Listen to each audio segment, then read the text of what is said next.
Hello, everyone, and welcome to The Well-Rounded Saxophonist, a podcast that aims to provide valuable information to young saxophonists and music students in a digestible amount of time. I'm Owen Robinson, and today I will be interviewing Dr. Jordan VanHemert, Director of Jazz Studies at Northeastern State University in Oklahoma. Dr. VanHemert, it's great to have you on the show today. Thanks so much for having me. It's a pleasure. So, to start off, could you please tell us a bit about yourself? Sure. Well, as you said, I am the Director of Jazz Studies and Professor of Saxophone at Northeastern State University in Tahlequah, Oklahoma. And I kind of identify as a saxophonist as well as a composer, um, professor, educator, however you want to say that. And I've been in higher ed itself for almost 10 years and full-time in higher ed for about seven, I think 6 or 7 of those years. I lose track of time and it becomes a little bit more difficult to keep track of those years. My next question is what are some ways in which you've had to become creative in terms of teaching jazz to young students in the age of social media and short form content? Well, I think being creative as a teacher is important no matter what you're teaching. I even find with my classical students that I need to really get creative to reach some of them because everybody's coming in with a different amount of experiences, even with the saxophone, even experiences teaching or taking lessons. Some of them have a lot of experience with that, and others maybe not so much, and that's okay. I think we're at a point in our field where there are so many talented young saxophonists who show a lot of potential and promise and may not necessarily have the same kinds of experiences with saxophone. Um, when it was when I was younger, it was all about, going to camps and interlocking and what would become amazing camps like Great Plains Saxophone Workshop. But these days, students have great saxophonists and teachers publishing YouTube content and podcasts just like this one and all sorts of things that can really help them on their journey, regardless of whether or not they have lessons. And so, because of that, I find that it's really helpful to be creative in the way that I teach. Typically, and I'll get to your question, like the ins and outs of social media and short form content, but um, typically when I teach, I have sort of a recipe for success on the saxophone or in jazz. And I take different things from those recipes, and it's really based on what I hear right in front of me. Um, I have students document a lot of what they do with journals and how they're feeling about their practice, and because a lot of the times I really want my students to be able to teach themselves. I I feel often as a teacher, I'm often the facilitator. I like to tell my jazz ensembles that I'm kind of like the tour guide, but they're actually driving the bus.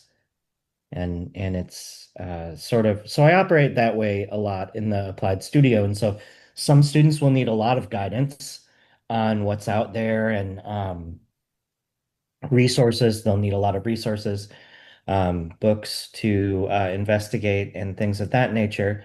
Others maybe not so much. And some of them might be more self-starters.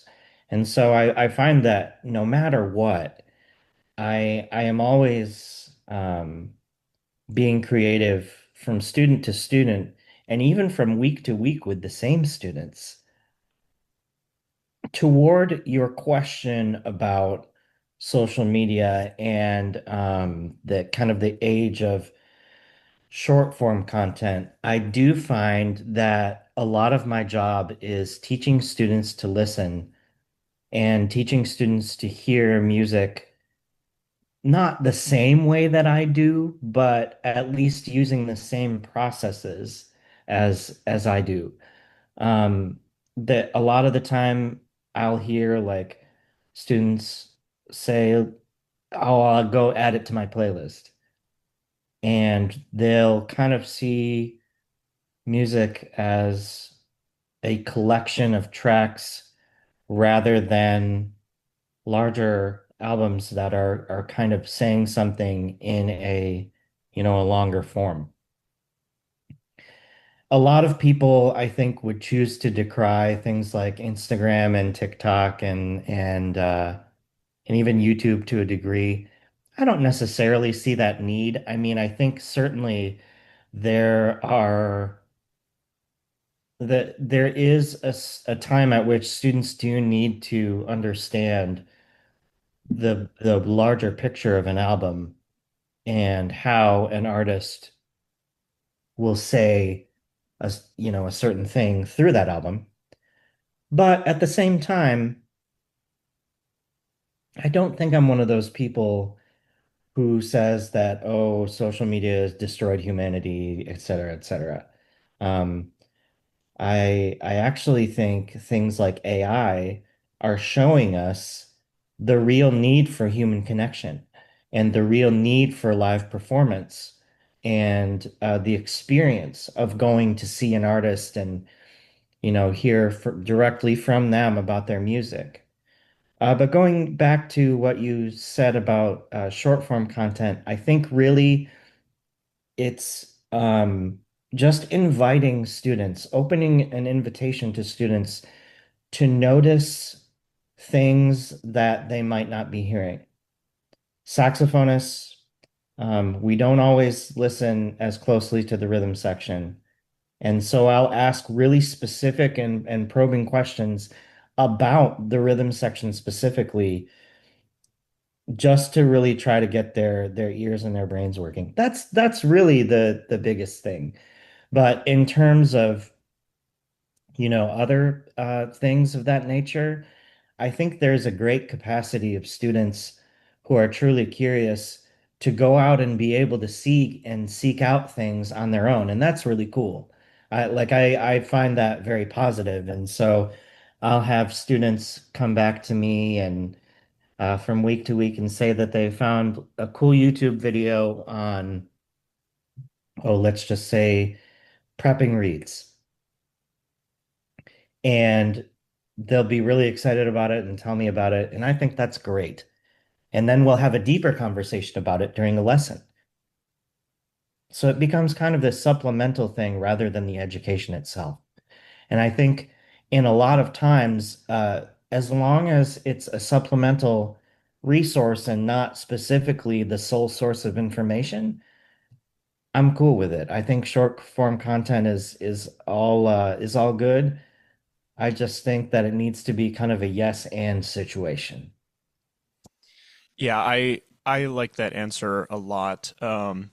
You're right. It really is easy to kind of throw these things under the bus and say, "Oh, Instagram is bad, TikTok is bad. It's doing X, Y, and Z to this generation or whatever." And as upset as I get, or some of us may get at certain things, it's I have to personally look back to my experience, especially in high school with social media and YouTube, and um, a lot of the videos and recordings and personalities that inspired me to pursue music as a career. Um, you know, I accessed them through those platforms, and then you know I like what you said about it being supplemental, and that if it starts some sort of conversation or lights some sort of spark, that leads to a deeper, more academic pursuit, then absolutely there's nothing wrong with it at all. For sure. And I will say that I think some of the greatest things that people and students can learn about music are non-academic in structure. Particularly when we talk about a music that is as vernacularly and community-based as jazz, for example. I think some of the greatest things can be learned outside of the academy. I think, there are good things that people can learn inside as well, because the same opportunities that existed in the 60s and 70s don't exist anymore. And the reality of the matter is we all want to see this music keep going, and we want to see people learning about it. At least I do. So I think that that's really important. I want to talk briefly about something that you had just said, and or really, I think it's cool, getting to know some folks through their social media content. But my hesitance, and one of the things that I think I always have to overcome as a teacher about social media is that my students will see somebody on Instagram and assume that they have to be perfect right out the gate, or that, oh, in order, improvising is just playing fast, or improvising is just licks, or it's learning about, okay, well, learning about thing X, Y, or Z, or maybe they saw um, someone who is incredibly talented um, playing, and they think, oh, well, I have to be that. I have to deconstruct a lot of those things in lessons a lot, because the reality of the matter is that even for somebody who's incredibly talented, like let's just say Baptiste Ebon. If you hear him playing some of his like crazy altissimo stuff on the alto, just ridiculous and beautifully executed. I think there's a real tendency for younger students to say, okay, well, oh, I want to go do that. But what you don't see is that he spent hours and hours really honing his technique, really honing the flexibility to play in that register, really honing his own voice, his tone, sound, concept, all of those things. You don't always see those things in like a concept or the context of, say, Instagram or TikTok. And so I think those things can be really, um, I won't outright say that they're just bad, but they can be there. I mean, I always say proceed with caution, because the reality of the matter is that maybe this is somebody's like 100th take on one video, and that's what you're seeing. Or maybe it's that you're seeing the outcome of years and years and years of practicing. And so somebody, is adept at something. One of my friends, Derek Brown, is outstanding at a lot of extended techniques.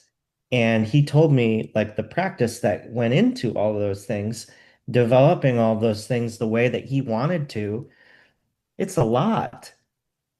But then, young saxophonists seeing that and thinking, well, I guess I have to incorporate slap tongue into my improvisation. And it's like, well, maybe not. But that's, the thing that we can learn is that, well, Derek has his own voice that he's developed, and maybe we should, what is in your voice? And so I kind of become a guide that way. But yeah, I think um, it can be a little bit of a slippery slope, but again, I think it's all just part of being a teacher in this day and age. And I think, being a professor in this day and age, we always pay so much lip service to music teaches creativity. Saxophone, you'll be a creative individual. Yet then there's a resistance sometimes, not all the time, but sometimes to when the rubber meets the road, it's like, oh, well, this situation requires you to be creative because you've never met a student where they're at, specifically with regard to this topic. Well, you have to be creative to do that. Okay, well, how about that? Or, you have a situation where it's like, yeah, we pay a lot of lip service to meeting students where they're at, and this is a reality of where they're at. So something that I've had to learn kind of on the job is, students didn't grow up the same way I did, which was, you went to the library to check out CDs and you came back with armfuls and just obsessively listened to stuff. Like that's not a thing for the reality of where my students are at. And that's okay. Everybody has a journey that they're on, and it's all good because we're all on the same path, the same path to discovering and loving music. Yeah, absolutely. And I think you really hit the nail on the head with um, what social media can do mentally to people. I suppose of all ages, but especially younger people, in terms of it really, I think, aside from exploiting certain aspects of our um, psychology, it can also reinforce logical fallacies and some harmful thinking patterns, like all or nothing thinking. I mean, bringing up Baptiste Herbin, that's a great example of somebody who's kind of at the technical pinnacle of jazz saxophone. It's almost like, Sure. you could say the same sort of thing about Michael Brecker, or on the classical side of things, Vincent David, you Yeah. know, Valentin Kovalev, Yeah. uh, these people who really, um, well, like you said, put in ridiculous hours um, to do some very specific things that they're now known for. And Hmm. it's very easy to see somebody do something that impressive and immediately go into asking yourself, well, I guess I have to do that, right? Or that must be what it means now to play the saxophone, right? Instead of saying, well, I'm maybe I don't have to do that, but you know, Or as you were just saying, the whole thing of all or nothing thinking, well, I guess I have to do that, or I'm just terrible. Or I'm like a failure as a saxophonist, or a failure as a musician. right, yeah, and I think that is the really scary part of it. And I mean, there are so many other um, aspects of social media uh,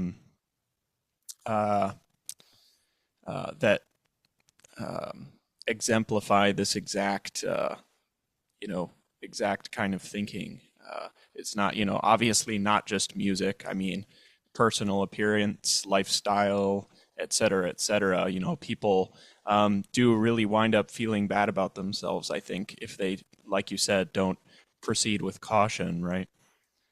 Yeah, and I think with a generation that's grown up with this being ubiquitous, you know, um, it's a thing that you can really it can do a lot of damage really fast because it's so instantaneous.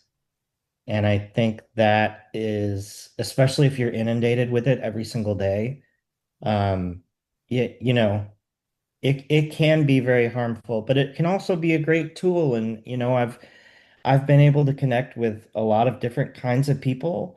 Um, and that's been great, with these things. Like there are people who reach out to me about albums or compositions that I've done that are I mean I connected with you on Instagram. That was great. So I think there's a lot of good, but we just like everything. I think it requires balance. It requires, you know, this balance of yin and yang, taking the good with the bad, and that there's bad in all things good and there's good in all things bad.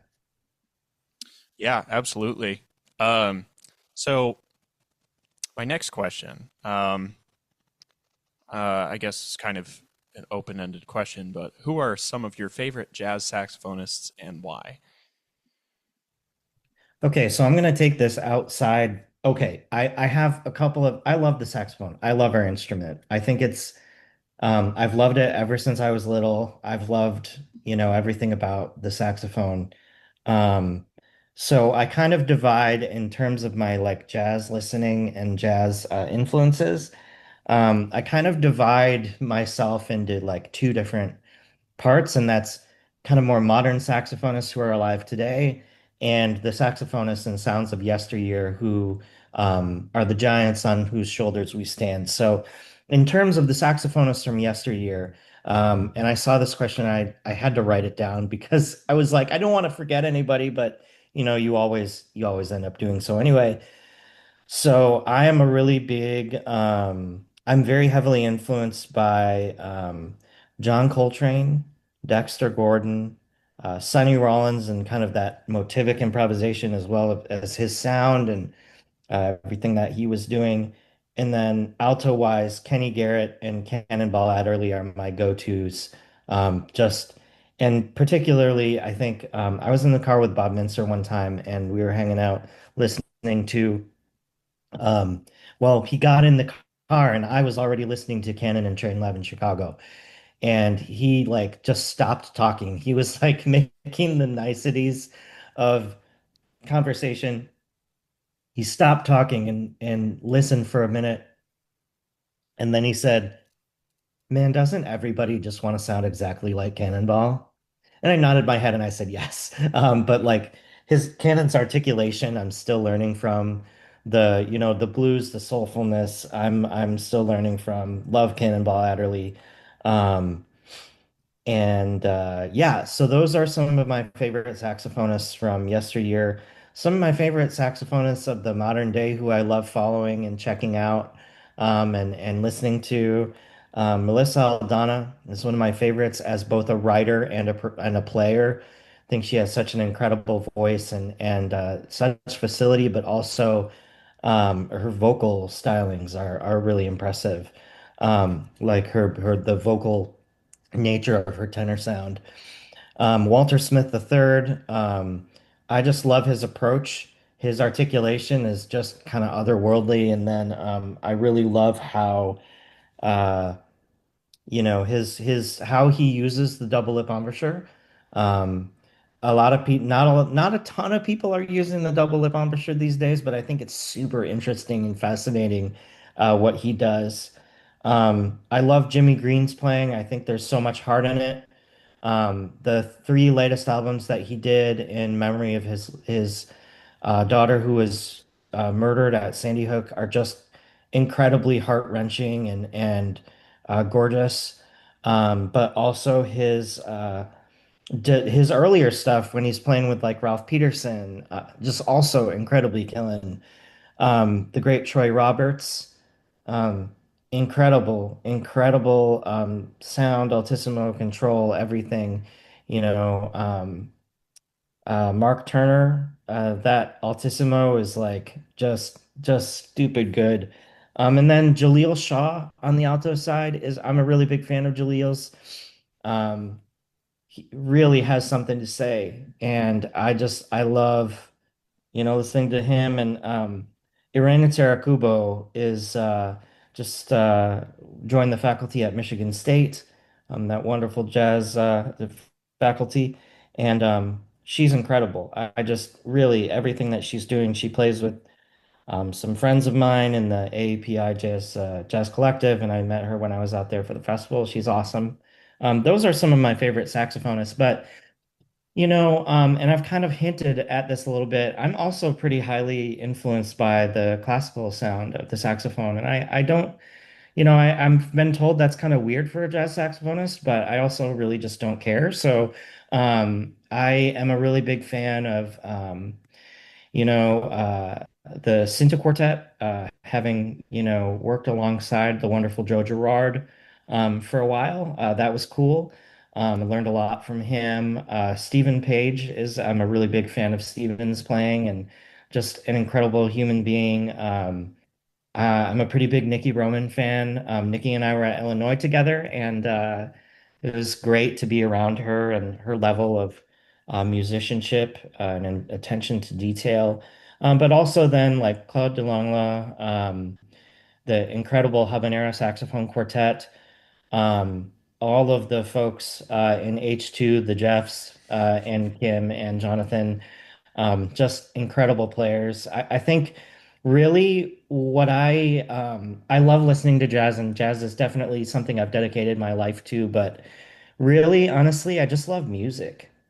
I really, and so like I'm a really big fan of listening, to folks who really have something to say. And Kenneth Che, I'm a huge Kenneth Che fan. He was one of the first like real classical saxophonists who I heard. And just an incredible incredible role model for me, and that vibrato just like otherworldly. And then of course one of my amazing teachers, the legendary Deborah Rickmeyer, really just she's wonderful in every way, shape, and form. And I learned a lot from her, and of course revere her playing, and hearing her Glazunov recording when I was younger was a huge influence on me. So to get to study with her was crazy. But yeah, I just really love the saxophone, and anybody who's doing it at a really high level. I think like I personally, my mindset is I can learn from them. I can learn from, the way that great classical saxophonist really floats a line. Like I can learn from that. And so while this question started off with who are my favorite jazz players, jazz saxophonists, I think that as a jazz player, like jazz is so much about like taking in all of these influences and making something unique. And so for me, yeah, I have a classical like bent, and I love classical saxophone. I think it's so cool. And I love, cello. And I love, you know, um Ravel's piano works. I think there's so much about music. And I know this is like the well-rounded saxophonist, which is hip. I love that. But I think in order to be a well-rounded saxophonist, one of the best things that you can do is be a well-rounded musician, and really check out people who don't play the instrument that you play. When I was at Michigan, George Shirley I loved listening to him sing, and loved listening to just, how he created a career in the arts. So that's just, I guess, my little soapbox of like, I love jazz and I love jazz saxophone players. I love Black American music, but I also really like classical saxophone. And I don't think that there are enough people out there saying, I primarily am a jazz player, but I play classical saxophone every day. And there's so much that we can learn from each other. Like there's so much that I can learn from that, and that I did learn from classical saxophonists. It's not just this, there is no binary. Because when you're out in the quote unquote real world or whatever, it's just music and it's just a career. So whatever the things are that influence you, that creates your story. And I Yeah. think it's all good. Yeah. No, I love that answer, especially, I did my undergrad in classical saxophone at Michigan State, and I'm doing a jazz degree at Florida State right now. And Yeah, we actually have Troy Roberts, who you mentioned, is going to be our guest artist in a couple weeks for Saxophone Day. that's awesome. Um, Yeah. and, and yeah, hearing you mention too, Deborah Richtmeyer, it's funny. I was literally just thinking about how much I love her Glazunov recording that you mentioned. Yeah. For the classical saxophone people listening, if you haven't checked out Deborah Richtmeyer's Glazunov recording, that may be the best studio recording of Glazunov concerto that I've You're, heard. you're missing out if you haven't checked it out. Yes, it is Really a good. gorge. I mean, flawless. The articulation was always the thing that Yeah. jumped out to me the most about that recording. She just gets so much out of that aspect of the piece that I think a lot of people neglect. Um, and yes, Melissa Aldana, Walter Smith III. I mean, yeah, some of my favorites too to listen to right now, compositionally, and just the fullness and uniqueness of their voices. Um, but yeah, and so I'm also really glad that you brought up this heavy classical saxophone influence. And you're right. I think it's something that most jazz saxophonists don't necessarily talk about or maybe always pay attention to. Yeah, I think you're right. I think maybe it is something that at least, I came up at a time where it was like, oh, you don't talk about that. Like, but at the same time, I think again, it's all music, and it's I forget who said this, but um somebody talking about just different styles and genres and things like that.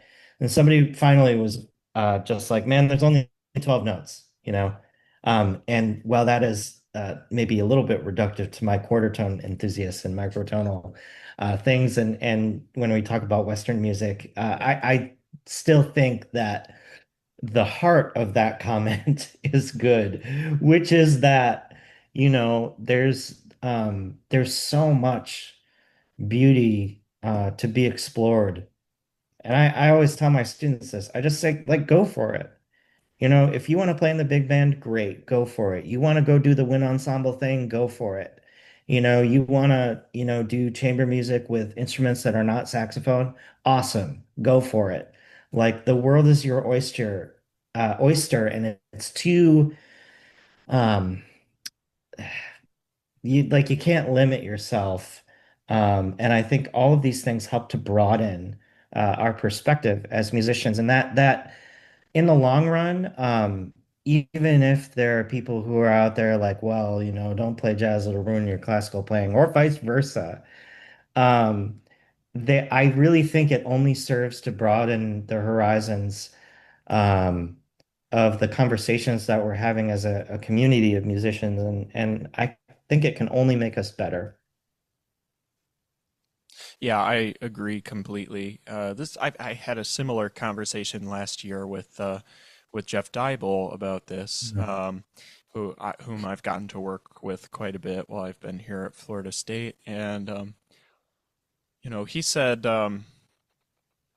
it's good that you are pursuing a jazz studies degree, and also, if you're afraid that you're going to lose all sorts of things or skills from your undergrad, don't, because Yeah. it really doesn't work that way, the way people think it does. And I was just talking yesterday to some other saxophonists about um, how happy I am that I've been able to dedicate most of my time last year and this year to jazz saxophone in a way that I couldn't in undergrad. And um, it has shown me um, how much potential and room there is left for improvement. I think people after a while, after 1 degree, 2 degrees, or whatever, get kind of stuck in their ways and think, okay, well, I guess I've kind of learned a lot of what there is. And this has shown me um, uh, how quickly you can learn new things if you really just immerse yourself. Sure. I never would have thought that I would have gotten to the point I have with language retention, tune retention, um, just constructing and improvising a solo. Um, like, 2 or 3 years ago, if I could hear a recording of my jazz playing now, I don't know if I would necessarily, you know, believe it, because at that time I felt like I didn't have time for it. I felt like, well, I chose classical saxophone, so I guess, I'm going to have to pick one. And I'm not necessarily saying that one day I won't have to sort of pick a specialty, at least career wise, but it's very refreshing um, to learn about the quote other side of the instrument. Sure. Yeah, I love that. I think, it is the dichotomy, I think, is something maybe that we kind of choose to pursue out of, I think largely it's fear of the unknown. Um, but I really did, I mean, it's all the saxophone, it's all music. And like I said, do what you love. And in terms of having a career personally, and there are people who don't really do this, like I'm like the biggest Michael Schultz fan. I think he's great. And but he really doesn't choose a side like at all. He does everything that he wants to do. And I'm like, "Oh, that's crazy. Like you do you." I don't know if I can necessarily do that. I personally chose the kind of to develop stronger the jazz side of my career. But like I said, the classical side has made me a lot better as a jazz musician and like having to like hyper focus on phrasing, for example, and nuance has made me better as a jazz musician to the point where when I play that, music, I'm hyper focusing on line, nuance, groove, things like that. And again, like I said, it makes me better and so I relish those experiences. But yeah, I mean, a lot of people, I think for a lot of people, you'll have to maybe just choose like an area of focus. Maybe even not necessarily just like a specialty, but like an area of focus. And um, I think having a career in music, you have to um, there are only so many hours in the day. Like you do have to choose the things that you're most passionate about. Um, but that being said, I think it's all about it, like it's all a vehicle, to share your story, your musical story, the story of your life, all of it. You know, it's all a vehicle. So, um, for me, that was why I started getting into classical composition, composing concert music. I was like, well, um, I love writing jazz and writing music for, small groups and big bands and whatever. And I was like, okay, that's great. Um, and now I'm gonna start trying to do this, this other thing. Not because I thought I knew everything about jazz, but because I was like, well, let's just see another way that I can improve and be better as a composer. Yeah, that's a great answer. My next question, and I think this is a perfect segue to talking about career, um, one's career. Um, so I recently talked with Bob Reynolds about entrepreneurship, and I remember I had asked a question that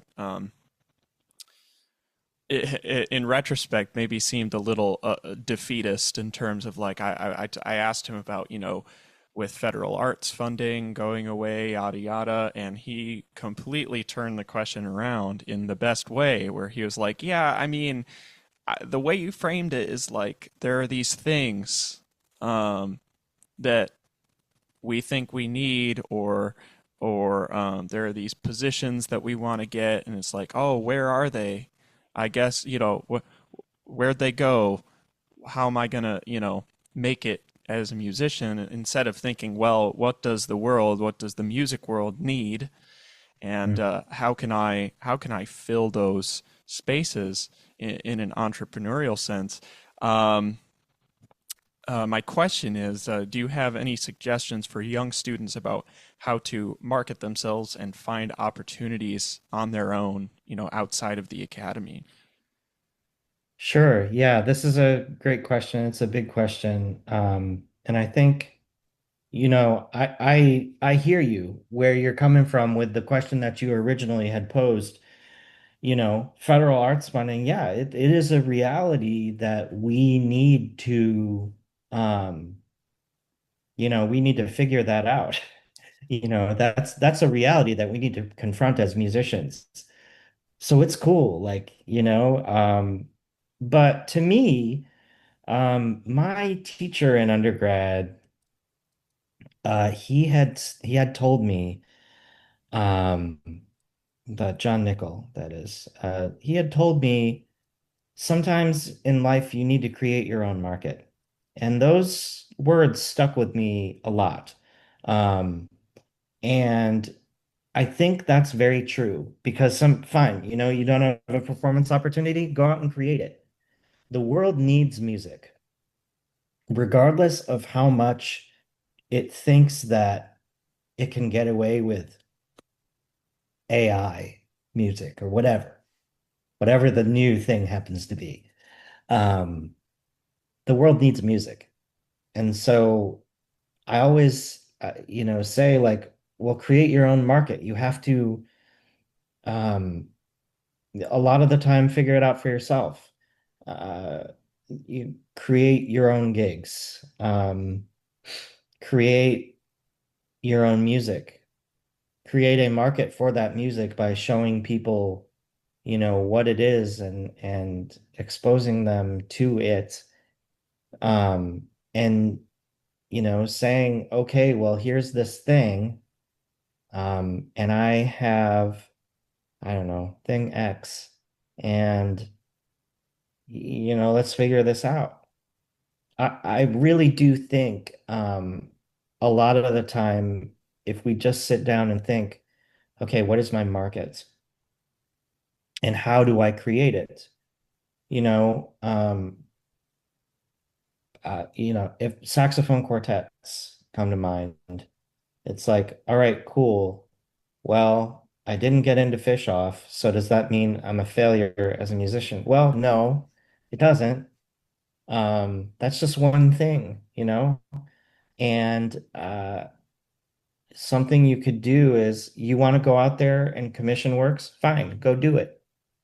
Commission the works and then create a performance experience where you can, I mean, go to a venue, whatever that is, a church, a bar, whatever, charge $10 a head, something like that, you know, um, and have a career with that sort of thing. Now, that is, again, overly reductive, but I think the fact is, like, we have to, we have to, if we can't find something that we really want to see in the world, then we have to create it. If, I, there are a dwindling no number of jobs in academia. Fine. That's cool. Go find your path outside academia. Go again, create a professional chamber ensemble. Let that be the expression of your music. Um, it I don't think that we as musicians can be in the kind of the vein where we're like, cool, you know, there's no opportunities out there. I guess I'll go hang it up. We really do have to create our own market. Everybody has a story to tell. The nature of humanity is that people want to hear that story. Like there is a market for us to learn from each other because at the end of the day, we desperately crave as humans, we desperately crave humanity or community, sorry. Humans desperately crave community. What better way to foster community than sharing stories, than telling our stories? What better way to tell stories than through music? And I think once you find, you know, I encourage students to find your why. Why are you doing this? Why is it that you feel so strongly about this? What specifically is it about music that made you say, I have to do this? This has to be like, I get up every day and I practice, and that's the thing that I do. I sit in a room alone for multiple hours on end a day to do this thing, to wiggle my fingers and blow air through a metal tube. Like there has to be a why.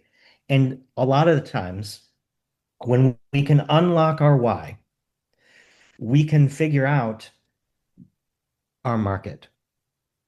So yeah, I think those words from John Nickel really stuck inside my head and I think about them often. You said again, like I said, you have to create your own market. What is my market? Okay, I'm gonna write music, cut records, blah blah blah, you know, um, be a professor, but then also go out and do other things. Um, and at the end of the day, I think um, it is the task of every musician, every music student, to go and to say like, well, what is my why? And how is it that I turn that why into something that the world needs? And I think I will say one more caveat. It can be really difficult in this day and age to find something that the world needs because everything around you is literally on fire. And and I think those are the times that we need to look more to music as an expression of our humanity rather than less. Yeah, absolutely. That's a beautiful answer. I really like that idea of, finding your why, you know, um, and that's an interesting point. I think, you know, we do get really caught up in the process, in the grind of music school, both what, the real world or the academic world or whatever you want to call those things that, yeah, we a lot of us lose sight of, oh, like, why? Yeah, why do I put this much time into playing my saxophone, what got me so obsessed with this, so, what made me love this so much in the first place that I put this much time into it. And I think asking that question is a great first step in determining, what can I contribute, you know. Um, and where there's a will, there's a way, right? I mean, it's like you said, go find a venue, go, go make your price, and you might be surprised who shows up uh, and how much they like it. Um, One question that I always ask is, how do you balance encouragement and criticism while helping a student reach their full potential as an artist? Honesty is my answer. I think it's encouraging students to be honest with themselves about where they really are. And that honesty is both understanding how far they've come, but also how much they have to grow. Um, I encourage my students to record themselves. I like to stay objective about things. Now that's difficult because music is in and of itself very subjective. But as much as I can point to this is just one thing that you do, um, I do it. This is just one thing that we do. This is one part of who you are as a human. Um, but also that C sharp is not in tune. So yeah. That's Um, exactly what I was thinking about is pitch too. I mean, of yeah. course, there's so many subjective aspects of music, but I think one of the most unsubjective ones is pitch, and I think sometimes teachers aren't maybe honest enough about it. Um, and one thing that really helped me grow as a musician was my high school saxophone teacher, Shannon Ford. She had me practice with drones. And I had Yeah. never heard of that until I was like 18 years old. And I was like, well, okay, I don't really know what this does. And she kind of demonstrated to me, she gave me a handout about equal temperament and just temperament. Hmm. And um, that was when I started to really hear what was scientifically in tune and what was sharp or flat, and also that there it was very important the context too. I mean, what is the bass note? What is the chord? Is it a major third? Is it a minor third? How sharp or flat does it have to be? Um, but showing me some of the objective science of music, right? And being able to pinpoint those things quickly and accurately in a student's playing, and like you said, also the detaching their identity from it too. You know, like you said, this is one aspect of what we do, and you know, but still that the C sharp, right? It's not in tune, Yeah. right? So Yeah, and I think really I teach to build people up. I teach to empower them. I don't teach to tear people down. And I think a lot of the time I came up around people who taught to tear people down. And I told myself it's like I never want to be that. I always want to be somebody who holds high standards, but at the same time, like empowers students to be able to meet those and exceed those high standards. Like I fully believe like that, my students, have the potential to like just surpass anything that we've ever been doing up until this point. That's the whole point of music, like moving forward. With better things and better music making. That's like the whole deal. So I always think in terms of that, but also like again, balancing encouragement and criticism. I think again, showing my students that I'm on the same journey as them and that we're all in this together. Like I still, practice every day working on bettering myself as a musician. And one of my students says, "Do you still practice?" And I'm like, "Of course I do." I was like, I want to get better, right? Like I want to become like a better musician. And I was like, yeah, I still practice every day. It looks different than it did 10 years ago, but at the same time, my goal is the same. My long-term goal is to, make beautiful sounds and develop the saxophone as my voice, develop music, write music that touches people's hearts. And so, yeah, that question was so funny to me. But my student was like dead serious. They're like, you know, like, yeah, yeah, I want to know. And I was just like, because at first I was like, what kind of question is that? Of course I still practice. And they're like, well, no, isn't there a point where you like just arrive? And I'm like, no. And that's one of the best things about music is that when you're honest with yourself and humble yourself to what you don't know, the journey really begins and you can really start to enjoy the path, like this path. And I think that's the difference. It's the students who like want to arrive somewhere versus the students who are like on this continued path of self-development. And it's like my job again as a tour guide, i.e. teacher, is to point them toward the path of continued self-development and growth and away from I will be a great saxophonist when. you know. And again, that's just another part of developing honesty and humility, and developing skills as listeners. But I think really the key is honesty, encouraging my students to be honest with themselves and then me being honest with them, not in like a jerk way, like um, not in a way that cuts them down, but in a way that says, um, yeah, we still have somewhere to go, and that's what makes this worth doing.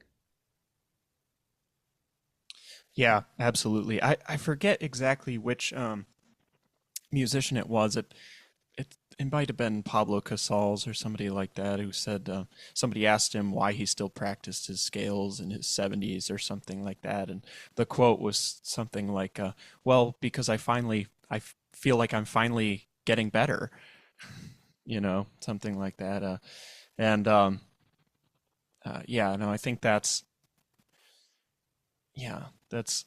something that I think is hard to instill upon really young students too. I mean, like in high school, I don't think I understood really any of that until I was maybe 17 or 18. That like, oh wow, like this practicing thing is is real, and it's very nuanced and it's endless. I think. It's one of those things I always wish that maybe I'd understood it a little bit earlier, but I think, some people don't ever quite understand it. I mean, I've had plenty of adults, you know, ask question, ask questions that I find strange about, like, oh, really? You have to play that much, or you have to practice that much, or, oh, I thought, I thought musicians were just so talented that they just could do those things. And I'm like, well, I'm like, okay, well, we need to have a conversation about what the word talent means because you know, um, for most musicians, it's something they've built. It's not it's not most. I Yeah. mean, all musicians. Yeah, no, I get what you're saying, and I think maybe it comes from our K-12 music education model being so event-based. It's like, all right, we've done our, festival performance. All right, cool. I'm out. Like, or it's like, oh, we, ha are done with our performances. We had our spring concert. All right, cool. I'm out. All right, we got like a Division One at or a superior at the contest. Cool that we've done it. I think we've kind of built those things up into being the goal rather than the goal being, you know what, this is something awesome that I get to be a part of for the rest of my life. I can play music for the rest of my life and that's cool. And that's a beautiful part of humanity that I get to be a part of. And I think, sometimes we do, there's nothing like being creative. And I think sometimes we shortchange that in the name of like trophies. Yeah, yeah, I completely agree. Um, so so a non-music question now. So obviously musicians are very busy people, but I always like to ask, what are some things that you like to do outside of music? And I always encourage my students to have something that they do outside of music. I was like, this can't be your life. Like, seriously, do something else with your life other than just, you know, um, just playing the saxophone. Even though it is a fun thing and a cool thing to do and a very worthwhile pursuit, like also find other things that make you a well-rounded human. So for me, those things are cooking. Really like cooking a lot. Um, it kind of scratches the creative itch in a similar way that improvising does. And playing music. So cooking, I like reading. When I get the time to sit down with a book, um, I always relish that time. Um, Okay, so I recently got a turntable, and so collecting LPs is now on my list of things. And like listening to those LPs, not just jazz. I got like the definitive Stevie Wonder the other day, and it's great. Even though it's not like deep cut Stevie Wonder, who I love, he's one of my big influences writing wise. Um, so I guess that's technically not outside of music, but like having the experience of having like vinyl and um, finally having some like decent-ish speakers. I won't say they're nice because yeah, anyway, but they're decent-ish speakers.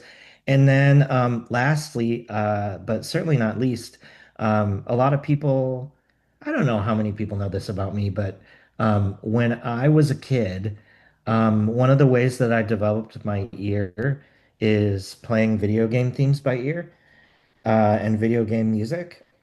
And so I'm still kind of a gamer at heart and still enjoy occasionally sitting down when I'm finished with emails for the day.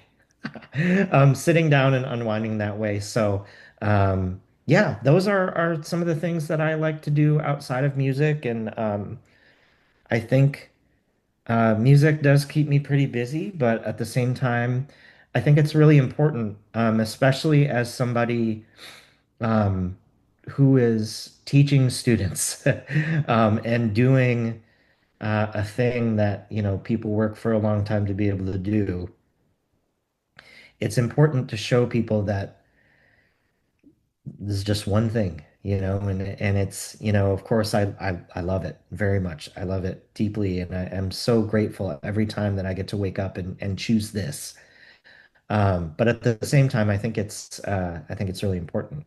What do you do outside of music? I'm curious. I love to fish, and I recently got into kayaking as well as a way to kind of branch out and find more fishing spots, and that in turn I think has made it also maybe even a little bit better of a form of exercise because fishing from a dock is not very uh, physically, demanding. But um, yeah, and I love being outside, Yeah, and just there's a chance aspect, a mystery aspect to it, um, and I think in turn it gets you a lot closer with the natural spaces around you.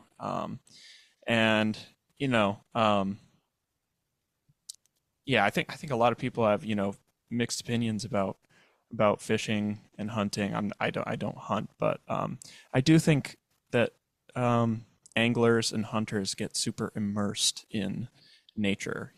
They after a long time of being outside um, and paying such close attention, you get to know um, what kind of plant this is, what kind of tree this is, cool. what kind of Yeah, bird that is, or wow, that's really rare. I don't typically see this kind of bird in this area. I just love the kind of the mystery and the beauty of being outside. So I think that's kind of in a greater sense what fishing does for me. But that's cool. That's cool. I can get with that. You know what I love is, kayaking is cool. I don't live close enough really to water to be able to do it very often, but kayaking is really cool. And I love like how you can like hear the water moving, and if it's quiet, you can hear the water pushing and pulling, and that sound is very relaxing. yeah, yeah, exactly. The sounds of the water and the birds and crickets or cicadas or whatever. Um, Also, like if you get up early, if there's like a mist or a fog, like, or if you're, um, or if there's like absolutely no wind that day and the water like just looks like glass. That's I just Yeah. love the scenery of it too. Um, but yeah, don't get to do it obviously as much, during the thick of the school year, but in the summer I really Right. I really do try and get out there as much as possible. So That's great. Well, thank you so much for being on the show. This has been an awesome conversation. Absolute pleasure. Thanks for having me. Thank you for listening. This concludes episode 22 of The Well-Rounded Saxophonist, featuring special guest Dr. Jordan VanHemert. Please remember to practice smart and stay healthy.